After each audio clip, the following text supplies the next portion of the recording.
Mali yung pagkakarinig ko eh. Pakiulit, pwede? Ang kulit mo, Naruto. Tama ka ng dinig. Gusto kita, Naruto. Ano ba talaga nangyari? Bakit sinasabi mo sa akin ang mga bagay na to? Bakit pa ayaw mo maniwala sa akin? Meron nga akong gusto sa'yo, yun lang yun, Naruto.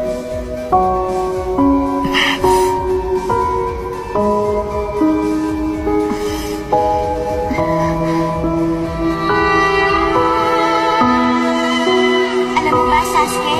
Nakakahiya pero gusto ko lang naman na magustuhan mo ako kahit konti. Kahit ano gagawin ko para sa'yo.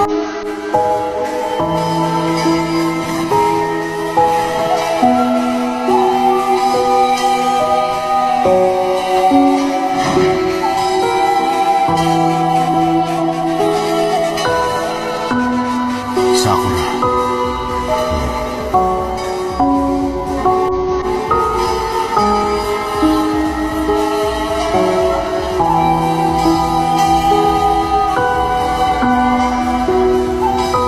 Hindi ko na maaabot si Sasuke. Malayong-malayo na siya.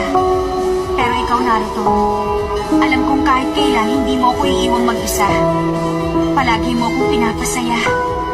Ngayon naiintindihan ko na ang lahat.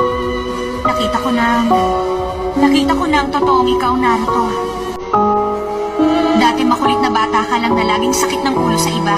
Pero nakita ko ang mga naging pagbabago mo bilang mabuting tao. Samantalang napariwara si Sasuke. Sama lang ng loob ang ibinigay niya sa akin. Parang hindi ko nakilala kung sino siya, Naruto. Ibang-iba ka sa kanya. Alam kong kahit paano may halaga ako sa'yo.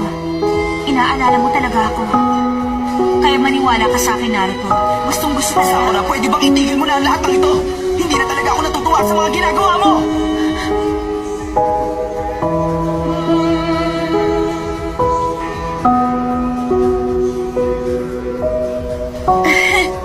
Teka, ano bang hinagagalit mo?